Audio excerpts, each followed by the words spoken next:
Hello, ladies and gentlemen. Welcome to a Thursday edition of the MSP Initiative Live. Last day of the month. We are closing out quarter one of 2022. And I mean, it just seems like this first quarter of the year really flew by, right? I kind of feel like we're still like late January, early February, and here we are going into April. So that's always interesting because, hey, things are kind of speeding up a little bit. I always kind of joke about, not joke about, but just talk about people from the Northeast that migrate to other parts of the United States, for example, like the South. They're like, hey, the pace is a lot slower. We kind of just, we're running around like Northeast people, like, New York, DC, Philly, Boston, right? Pittsburgh, like just a faster speed, right? And then once you get to other parts of the country, it's like, hey, take your time, slow down, it's okay. But I think all guns a-blazing have been happening this year. So, but then that's a little bit of the sandbox that we live in, technology world. A couple of housekeeping items before we get deep into it. Make sure to check out mspinitiative.com. I know sometimes people misspell that, myself included, but mspinitiative.com. This session and every other session will be under the sessions menu in both video and podcast format. Do what's best for you. Keep an eyeball on our giveaways and our MSP community block party pages for future things that are coming down the pipe, and they're coming soon. Big thing to pay attention to is our Channel Strong Tour, which is actively happening. We just finished Texas. The next one's coming up here in Western PA and Ohio. So if you haven't checked out the schedule for the rest of the year, you'll see that under the Channel Strong tab, or channelstrongtour.com, I believe, goes to this page as well. You can see all the weeks laid out. We have Pittsburgh, Erie, Cleveland, Columbus, Cincinnati coming up here, April 18th through the 22nd. And then you can see the rest of the year, May, June, July, September, October, November. So they're all listed. If you're an MSP, please come out. Just submit your information in the page form, and we'll make sure you get an invite out to hang out, talk shop, and grab a few beers while you're out there.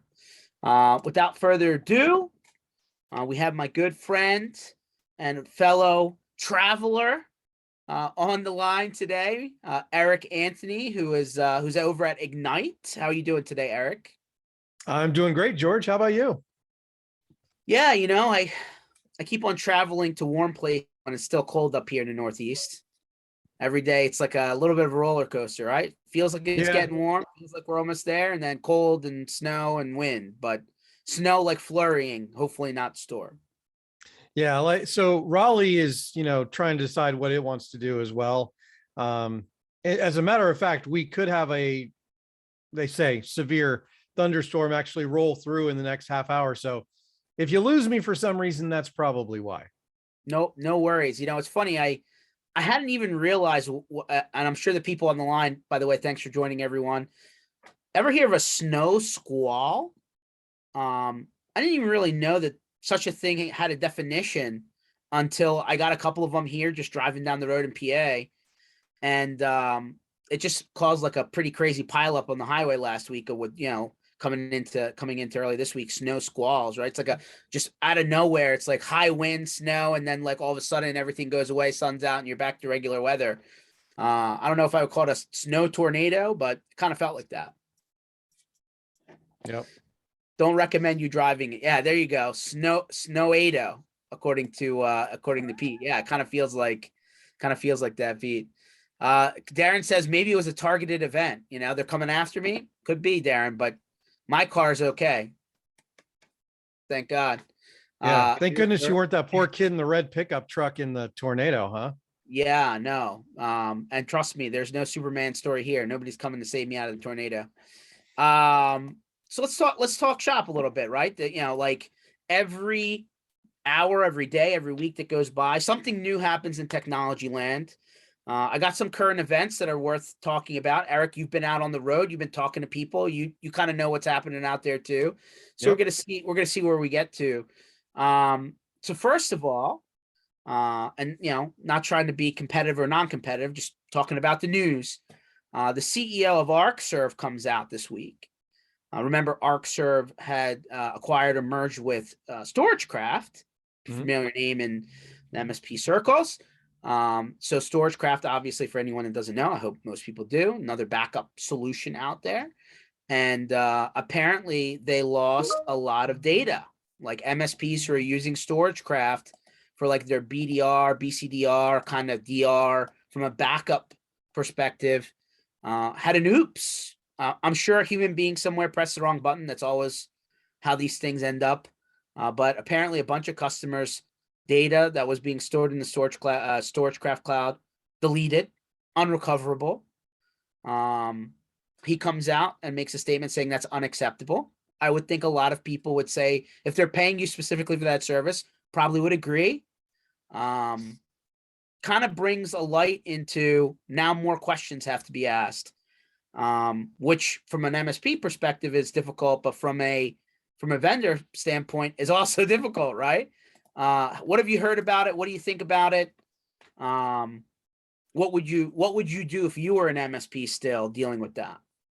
Yeah. So of course, I think everybody heard at least a little bit about this, right? And I think the part that makes this one stand out versus the others is that this was 100% human failure, right? This was not a mechanical problem. This was in the process of moving some data around. Somebody decommissioned something before they should have. At least that's, what I heard. And so it's not about how good the technology is. It's not about how good the people are.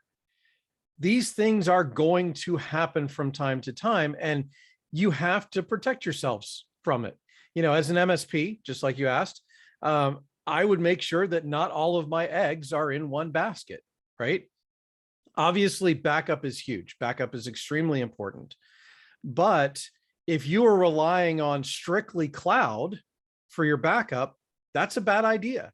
You need to make sure that you have that local copy of the backup as well, as so many of the backup providers, have facility for.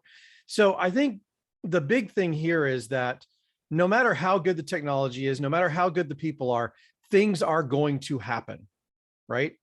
And so as an MSP, I think we hold some responsibility. And I know there's been a lot of discussion about where these responsibilities lie lately, but I think that it's the MSP's responsibility to make sure that they have these multiple points where they can recover data from in the case that something like this happens. Because, and I didn't dig too far into this specific event, but what it sounds like to me is that, yes, there was data loss, and it was only critical if somebody needed to restore at that point.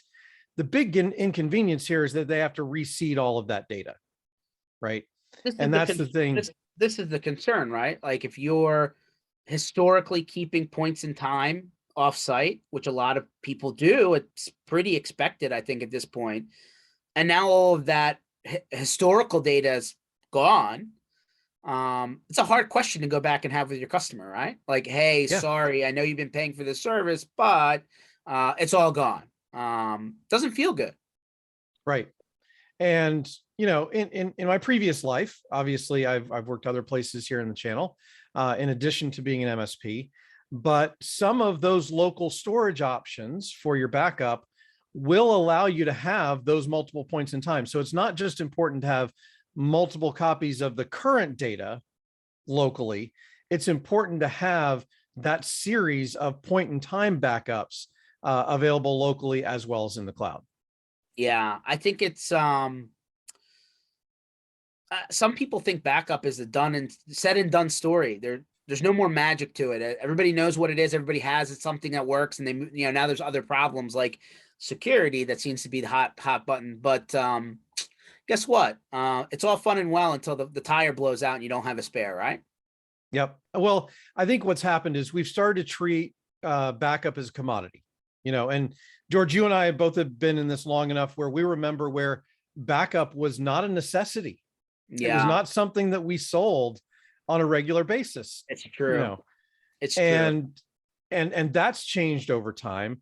And yes, I totally agree. The new thing is security, because backup has become ubiquitous. Well, I Um, think backup's part of the security strategy somewhere. it And is. It I also believe that there's a lot of a lot of people do backup differently, right? There's not a one size fits all.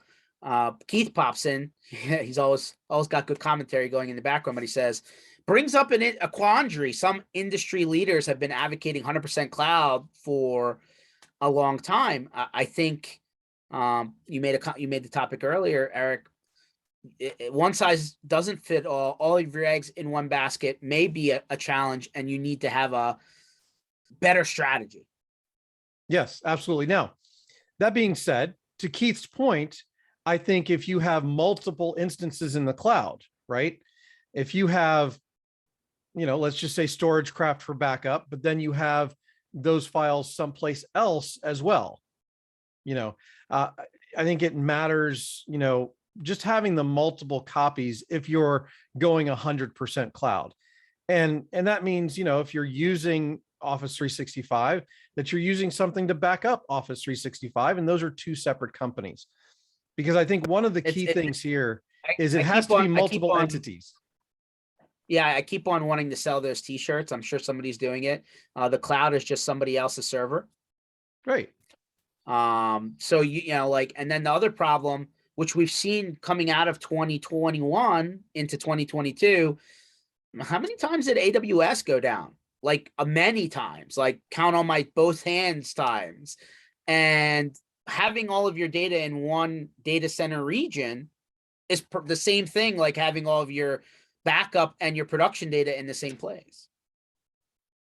So Keith pops in, he's like, by the way, many of these quotation sales expert methods are a commodity sale. I don't subscribe to such a racket.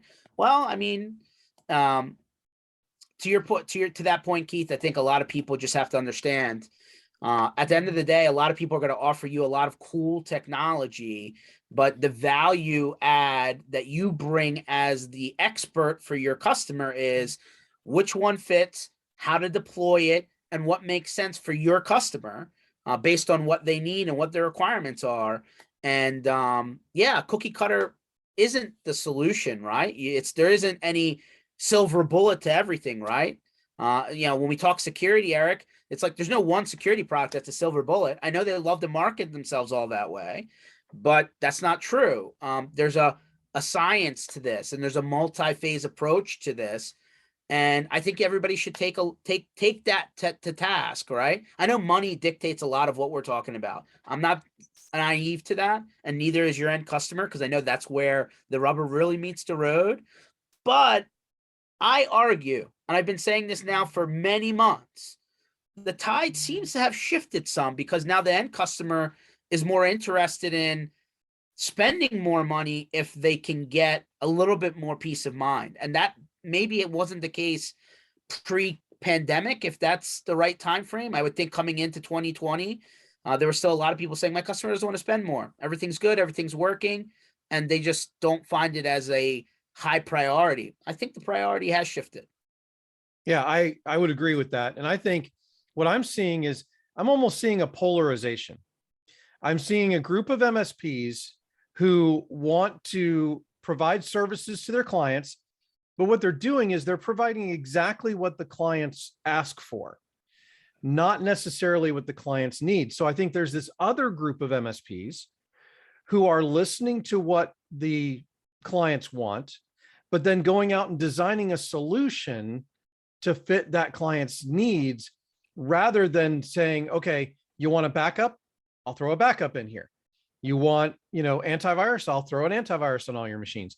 Rather than looking at the whole business holistically and coming up with a design solution, there are these MSPs who simply want to provide services at whatever the customer's willing to pay for. I think there's this, contest occurring between the MSP wanting to standardize their offering and what the customer is actually looking for.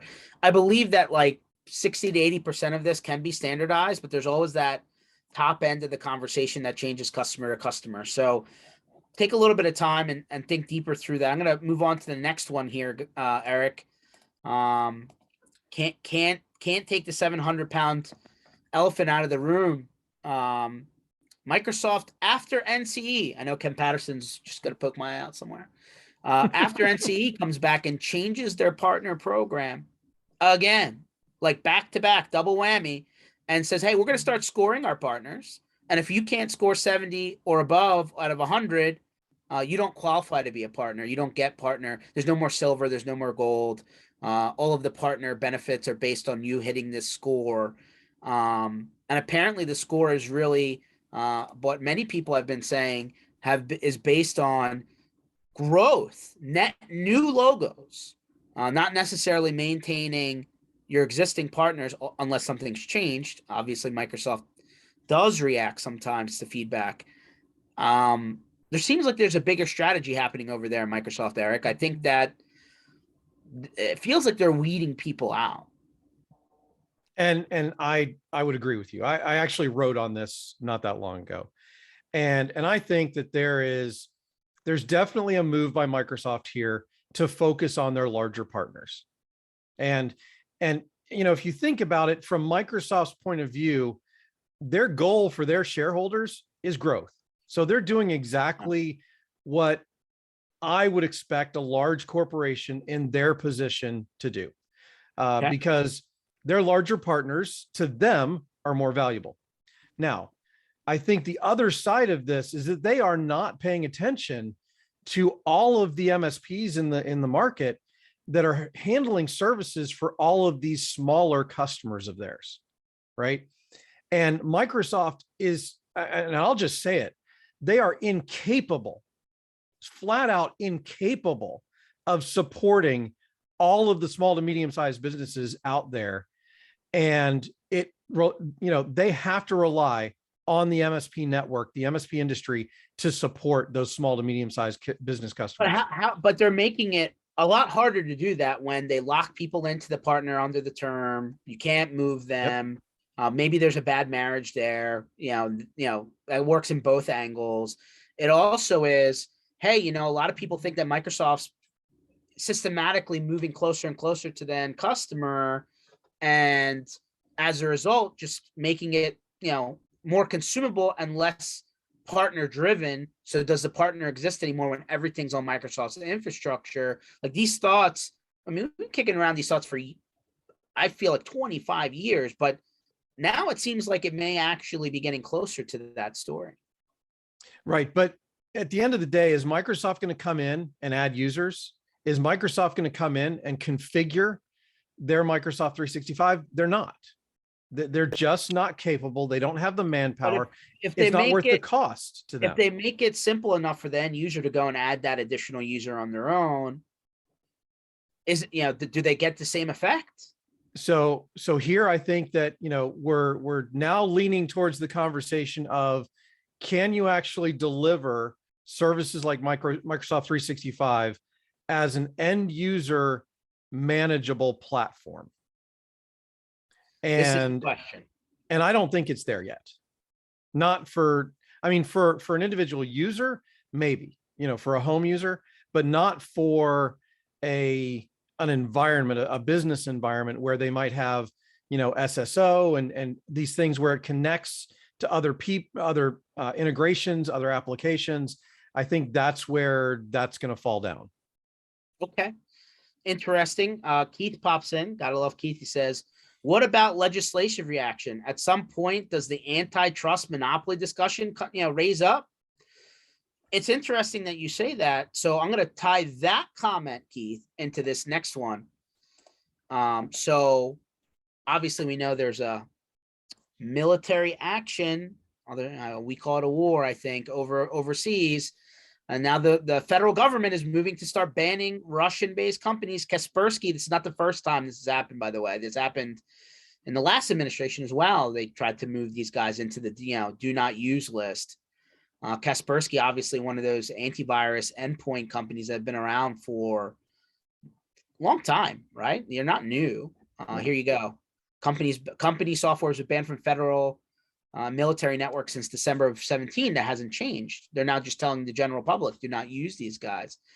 So do you now have to start vetting your vendors and make sure that they're from a country that's friendly? I mean, I guess that's now a checkpoint. And then number two, do you now have to, be a little bit more clear with your end customer, right? Because your end customer could be servicing anyone, right? If they're in the supply chain of somebody else, this could be a problem. Yeah. And this is where I think, and Keith mentioned legislation in his comment there. And I think, that absolutely has a lot to do with it in terms of the legislation is just barely, I wouldn't even say it's keeping up with the technology. I mean, software as a service, being able to run things in the cloud has crossed borders for more than a decade now.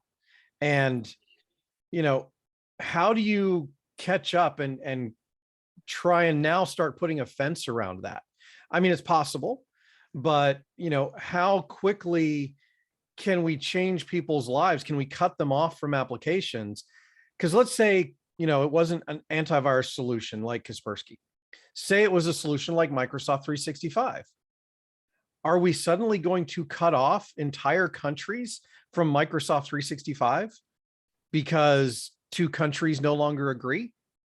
I mean, it's an interesting concept, and I don't have an answer for it, but I think it's one of those things that is going to evolve, and these things are going to become more and more common in terms of conversations and conflict over the next couple of years.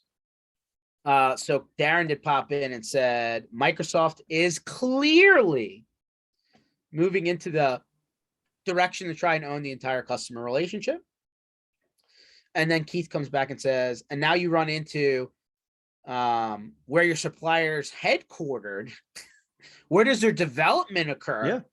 Yeah. I mean, it's an international effort, right? Software, internet. I mean, it's changed the game, right? You can practically work from anywhere. And obviously you're I'm going to say crowdsourcing, but you're globally sourcing talent, right? To do things Absolutely. like development, stuff like that, QA. This is stuff that we never asked as part of a vendor evaluation before. I mean, is this now going to have to be part of the questions? I almost feel like you're forced into that. Yeah, I mean, I think you would be hard pressed to find a vendor that doesn't have employees in either Asia or Eastern European countries. So yeah, I mean, we are truly global when it comes to these software solutions.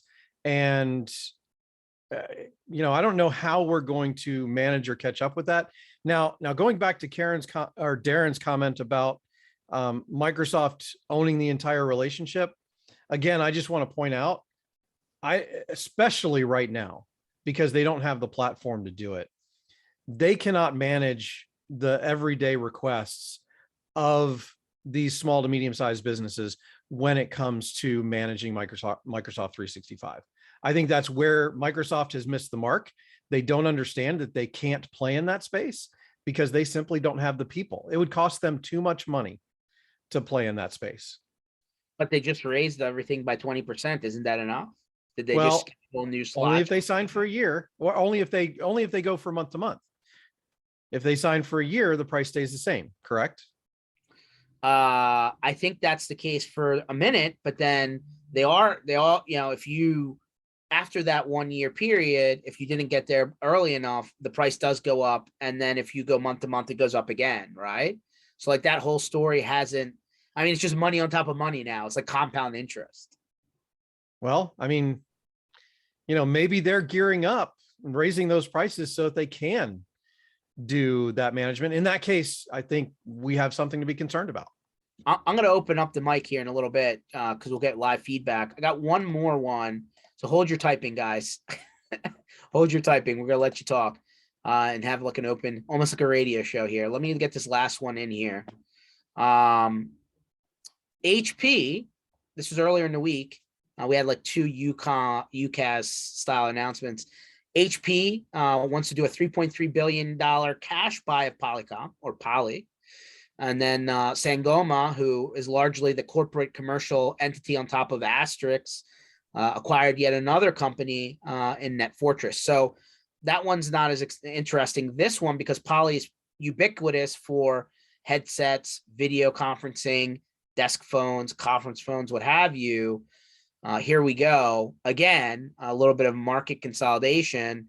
I would say that these guys are pretty deep into Zoom and into Teams and into a lot of other the collaboration platforms. What says you, Eric Anthony? So I hadn't really looked into this one very much. But I think following on the consolidation that we're seeing in the rest of the market, I think this is just normal day-to-day stuff at this point. Now, I think the key here is, it's HP. It's a large company with an established reseller program.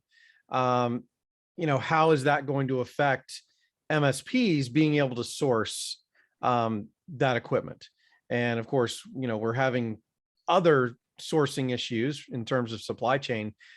Is this going to throw another wrench into that supply chain by it coming into HP? I let me jump right on top of supply chain, and then we'll open it up for the rest of the show for the guys that are signed in. All the manufacturers are pretty far behind. I've seen laptop orders getting pushed out 4 months, server orders getting pushed out 3 months. I mean, they never really caught up. It almost has changed the life cycle problem, right? Where people had definitive, hey, we swap our equipment every X years. Like sometimes you're pushing that into another, half year cycle, a year. You're like, you got to stretch that equipment because you can't get the new stuff. It does change things. It does change how you plan this life cycle stuff. Well, and I think it's going to accelerate some things. Like, I think it's going to accelerate cloud adoption. That's one of the things we've seen at Egnyte, right? Is the supply chain problem with servers has made people look for other solutions to replace file servers, which is obviously something we do very well.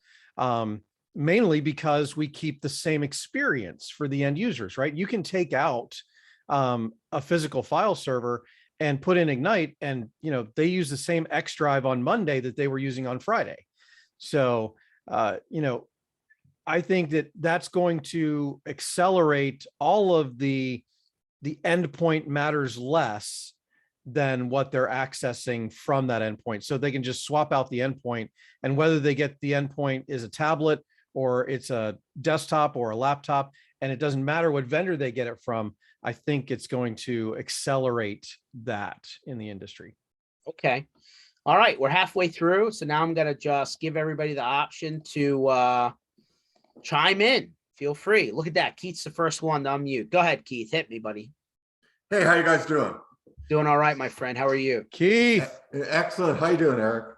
Good. How are you? I was for the first time in a big client, actually. I don't know, 100 seats. I don't know if that's considered big. It's still big. Yeah. A bigger client said, what is my options to get off Microsoft? And they started, and so I wonder if Microsoft pushes too far. And the next thing he said was, and it's a manufacturer. I'll clarify that. He's going like, how many seats can I just get rid of? I kind of had some email on the shop floor that really isn't necessary. And now is this worth it with the increased cost plus the security that you're dealing with? So I wonder if that's going to occur, if Microsoft's going to go too far. Keith, the problem is there is no other option, and it sucks because we would like there to be. Google for most is not a better option than Microsoft. And, the reduction in seats thing, while that's sort of applicable in a few unique cases, I think in most situations, particularly smaller businesses, you're not going to have an operable situation. Well, we just don't need an account for this guy. We'll let him text us instead. I mean, it's like, I get it for certain situations, but I mean, so Microsoft has done an amazing job of cornering the market. We're all captive to it. And I don't see anybody coming along, unlike, the next greatest security product that all of a sudden we're going to say, oh yeah, let's get rid of this because we can go get that instead. I wish I was wrong, but I think I'm right. So I think you're right. And I wish you were wrong as well. I mean, I actually think you're going to get some legislators grandstanding. It normally doesn't do anything, but we're going to conduct hearings, and Microsoft's going to replace Amazon or Walmart as the new evil corporation in America. and be on the bad list for a while and go nowhere. But they're not. They're not because guess what? Microsoft is providing a lot of the back end for the government stuff too, I'm sure, and that will only increase. And just like, years ago, I'm old enough to remember the whole browser situation.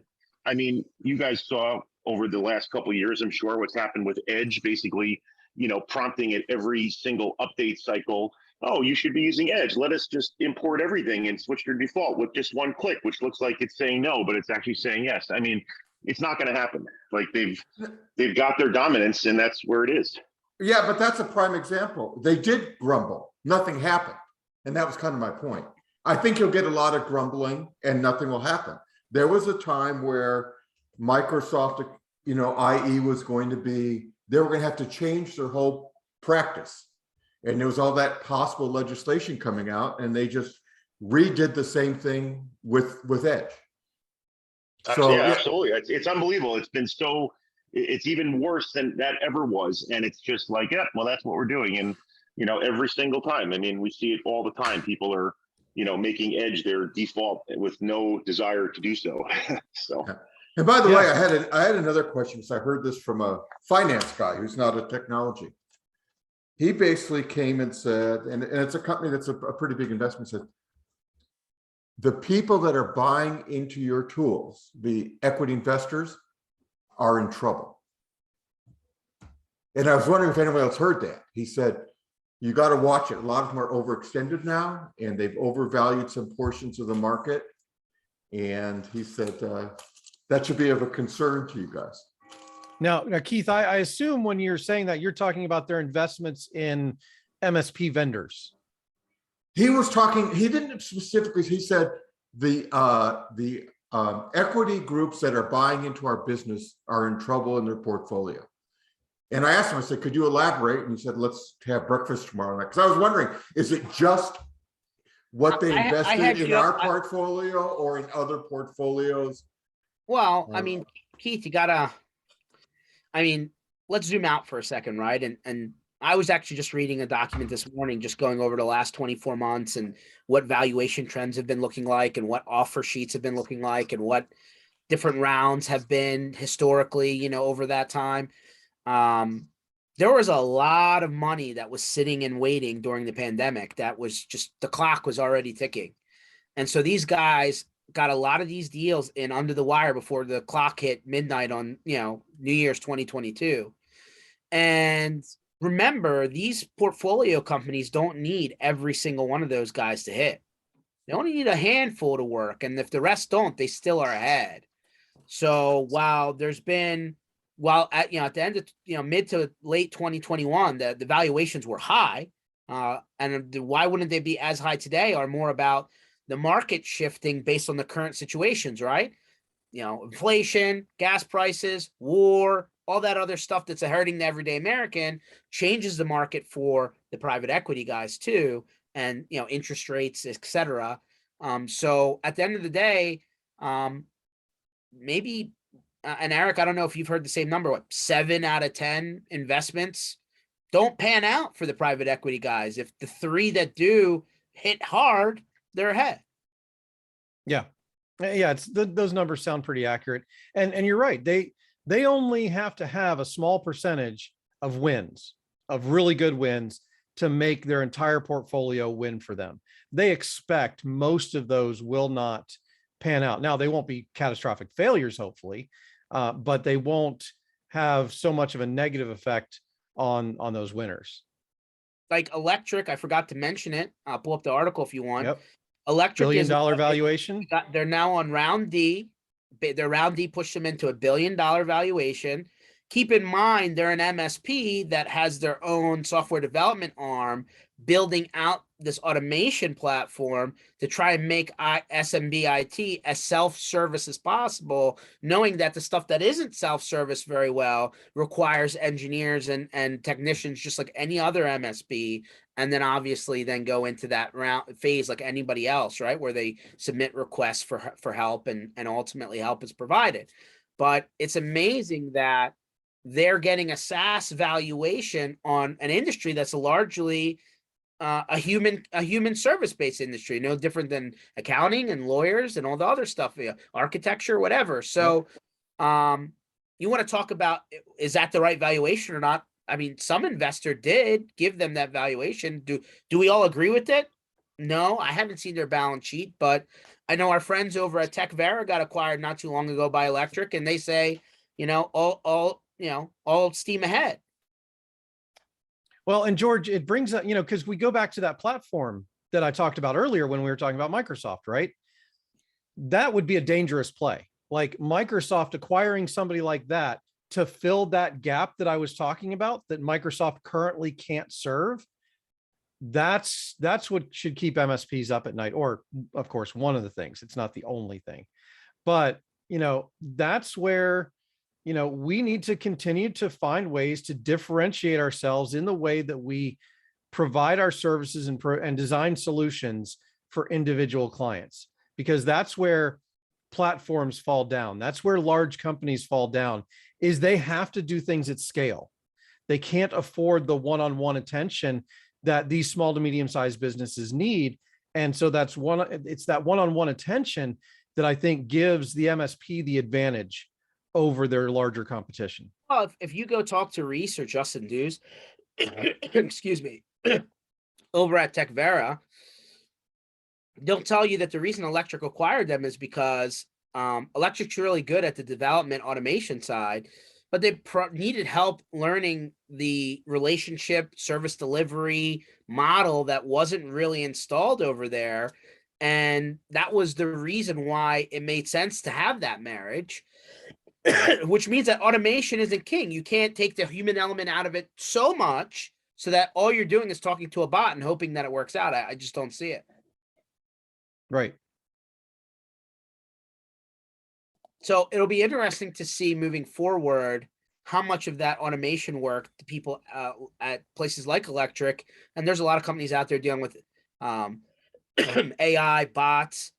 What's the newest thing that's really popped off? Robotic automation, right? Like taking human being tasks that happen over and over again and using a platform to do all those button clicks for you, so that you can effectively script out something that isn't API-able. I wonder how that helps when like UIs change, but I'm sure there's a science to it.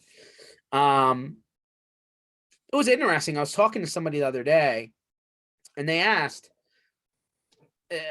in the next 3 to 5 years, in terms of new clientele coming on board to MSPs, is the market growing, shrinking? Like I keep on running into the talking head guys, and I know we're part of that now, but hey, if somebody needed an MSP already, they have it, right? Like, so as an MSP, the only way to grow is to take business from another MSP. And I'm like, I highly do, push back on that sentence. I've heard many MSPs say that they're getting a lot of business from people who have never worked with an IT service provider before, never worked with an MSP before.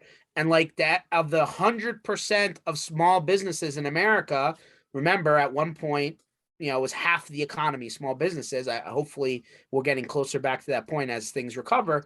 But let's say the MSP industry services of the 100% of the MSPs, half the economy. What do you think, Eric? 20%? So I just looked it up because, we can do that because we have the Google, right? Fancy thinking machine, yeah. And, they say that something around 600,000 new small businesses are started every year in the US. That's 600,000 potential new customers for MSPs every single year. I mean, the other thing is, obviously for all the 600,000, I wonder what Google says for how many businesses close every year, right? There's got to be a net, right? Okay. But if I were to come out and tell you over the next 3 to 5 years of the 100% of addressable small business market, again, half the economy, hopefully it gets back to that point. I'm just going to ride with that for now. If I told you that MSPs would adopt another 5 to 8% of that as new clientele, that's a huge number. Mm-hmm. I mean, if you actually do the math, the dollar amount associated with that 5 to 8% is a lot of commas and a lot of zeros. Yep. So I would argue that there's a lot more business out there, that you're not needing to have to steal business from other MSPs, that there's new people that either was trying to do it inside themselves and now they lost that talent, right? Either they had to downsize or they're not having a hard time hiring good people, which is a problem for everybody. Okay. And businesses come and go, businesses grow. Okay.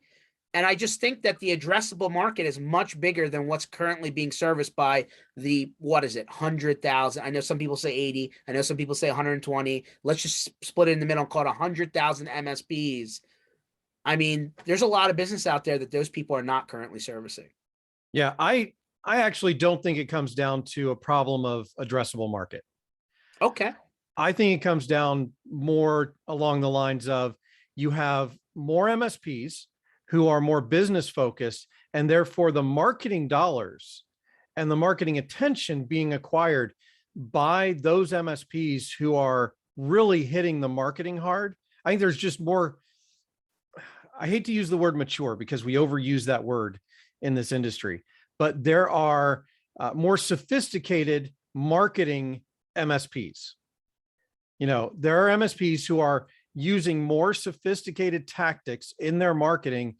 And I think that that's causing the word of mouth, which we have traditionally relied upon to, you know, counteract any churn that we had.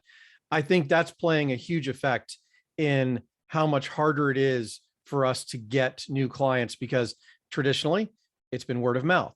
And I think now, because there's more sophisticated competition out there in terms of marketing, I think you're seeing those sophisticated marketers grabbing more of what we would have gotten from word of mouth.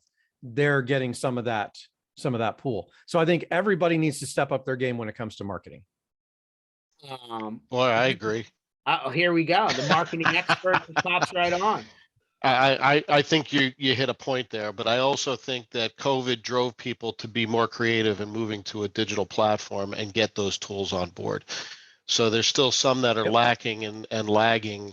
So I wouldn't say that they're not mature. I just don't think that they've realized that why they're not getting that piece is because the other ones made that transition right away.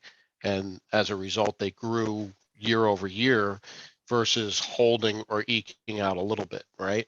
So Right. the techniques with paid search and other paid platforms that give you more visibility of your brand made it a lot easier. So Yeah, I would definitely concur. And that's why I said I hate to use the word mature, because it's just a bad word to use there. I think sophisticated, and exactly, I think, Pete, you're exactly right. And I think your trigger is important too. And that's something I didn't mention. I think the pandemic caused people to become more creative. And as they became more creative, they looked into these new tools that they weren't using before, and they adopted those tools. And I think that's part of that sophistication. I wouldn't be surprised, and maybe it's already happening, and we'll see if Pete agrees, but I wouldn't be surprised if MSPs who we see come together to collaborate on a lot of things. This castle mentality is not out there for everyone. Sometimes people, I don't even want to call it co-opetition. I want to call it crowdsourcing almost, right? Like if they all need to collect, if they all get a bunch of people to come together and let's just say it, non-competing markets, and you all pool your resources together to go wider, right? And what you're trying to accomplish, you could be able to get access to some of the tools, some of the technology, some of the marketing solutions, whatever that you may not be able to afford on your own as a group, right? And that way, you know, you can, you know, I mean, we see people buy as groups. We see people do peer groups and kind of collaborate on business processes and financials.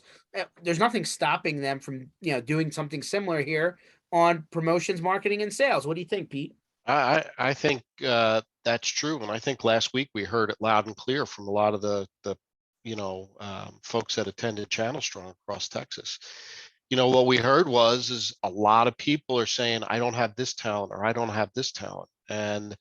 But they would have the talent that somebody else didn't have. And it was almost like they had a flip-flop of positions. One needed that talent, the other one didn't. So there was a lot of engagement of, well, you know, hey, it is co-opetition, but when is your partner your foe and when are they your friend, right? When is your competition your foe versus your friend, right? And defense contractors have done that for years and years. One minute you're a subcontractor and the next one you're a prime, and you're competing to be a prime for the same one, and you're hoping that maybe if you don't get the prime, that somewhere there's going to be a hole for you to slide in as a sub on that contract, right? Which typically happens. So I think the private sector is really starting to learn a lot more from what the public sector has done for years. And these guys are realizing that I don't have to have the same bench as my guy down the street, and there may be opportunity where we work together to gain that client together instead of something else, which has brought together a lot of M&A activity, right? Because once these guys start working, all of a sudden it's like, well, why don't we come together? And next thing you know, you see a cooperative, it's not an acquisition, a merger, right? Of these two decent firms that have specific skill sets that dovetail with each other, and then they come together and they've already been working together. So it's really just a matter of merging systems because the people are already working together. And we'll hear more from Reed Warren about that, right? MSP is not technically even needing to go out there and get a VCPE partner and just coming together to create a stronger, bigger, more valuable entity.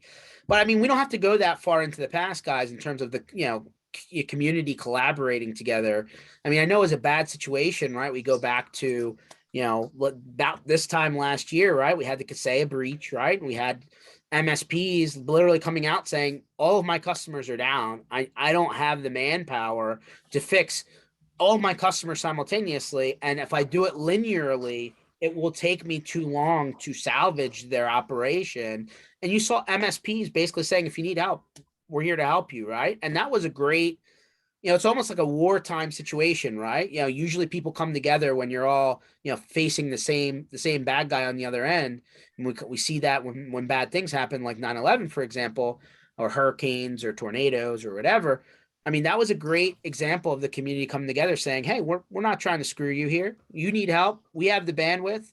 We wish somebody will help us if we had the same problem. Can we give you a hand? And they didn't do it for free in a lot of cases, but they did it for costs, right? Just to help these guys get back up and running.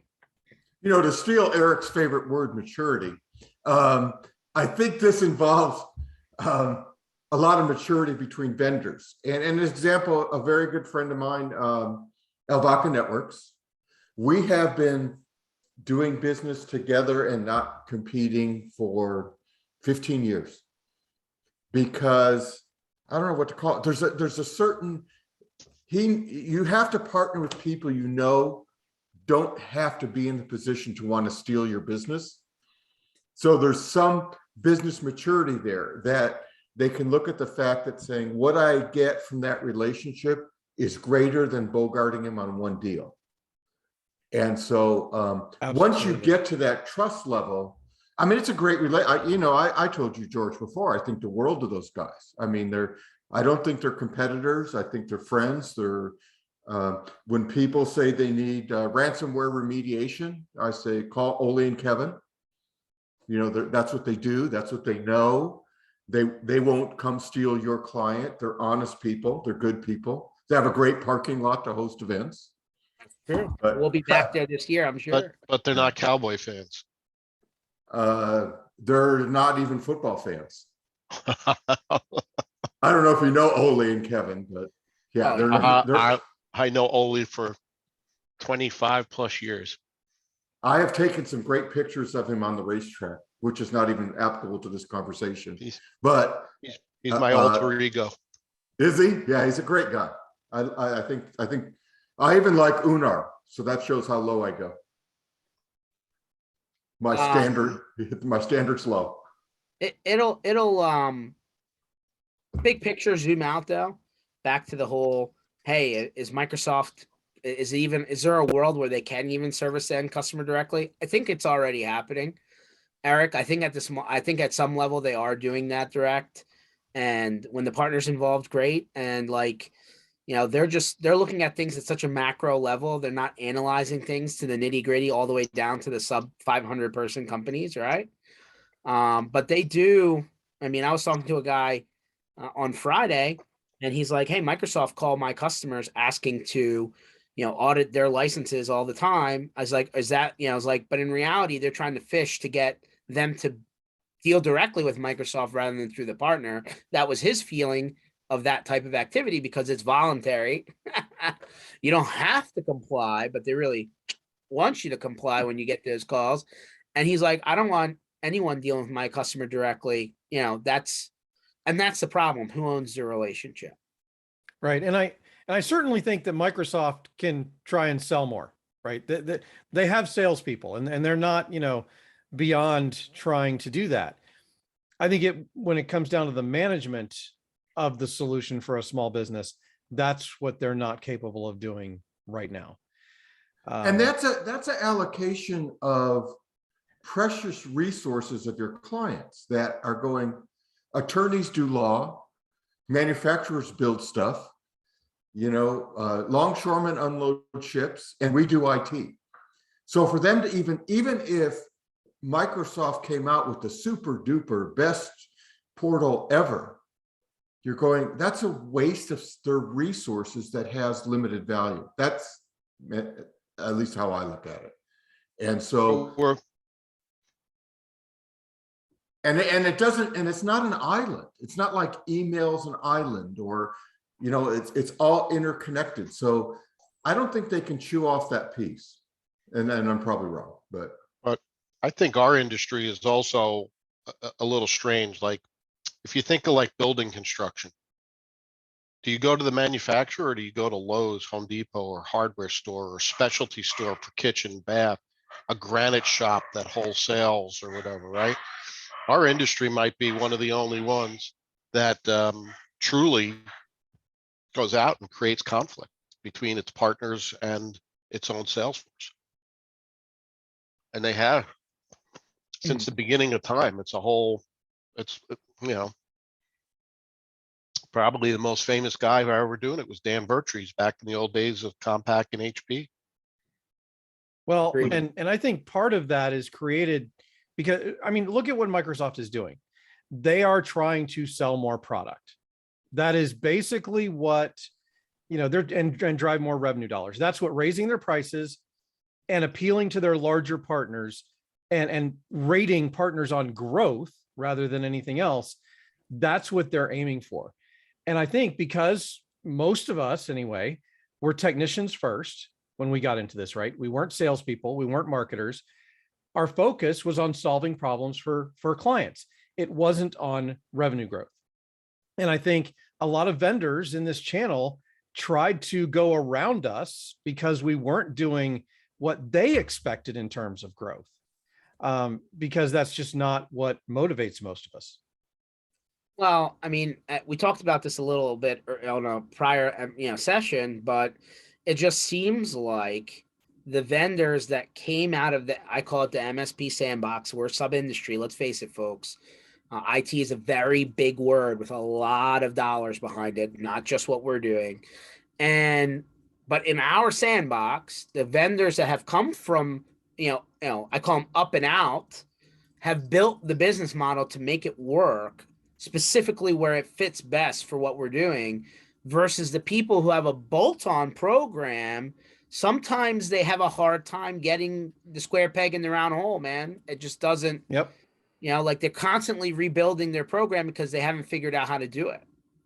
Yeah. And George, I think you're exactly right. I think if you look at those vendors who grew out of an MSP or have a significant number of employees that came from MSPs, I think you see a program that focuses much more on educating the MSP on how to sell versus trying to, just offer them MDF funds. MDF funds are important, right?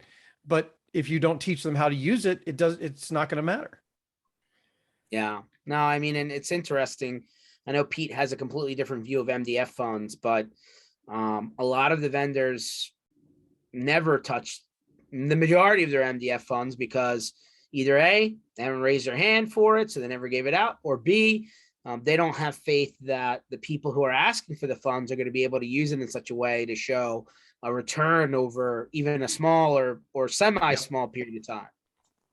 Yeah, I think the latter, what you just said, George, is don't give out MDF because they don't see the return, because there's a promise to deliver reporting and things of that nature back, but it never happens, right? So the vendors don't have the confidence that the money's really being used for what it was said to be used for. And that's why you had so many, probably 10, 15 years ago, where everything became registrations and moving into, well, I need this report, I need the list, I need who attended, and everybody was saying, no, I shouldn't be giving you my list. But in the end, it was because they weren't sharing the data and they weren't engaging. And if they would engage with their partners, big message always is if you engage with your partners, you're probably going to get better training, you're probably going to get better exposure, and you're probably going to get better help at closing more of the deals that you do have in your pipeline. Yeah, I think that part of this conversation comes back to, use that word again, maturity, right? Like, you have to have an idea, at least the blueprint of an idea. The rest is execution, right? But if you're, hot gluing stuff together as you're going along, and you don't have what seems to be a plan that makes sense, it's hard to sell somebody on that. Agree. I love what's going on in the chat. Darren Yeah. versus Keith conversation. It's ongoing forever and ever. Yeah. Okay. You bring up such an interesting point, which you don't have time to cover.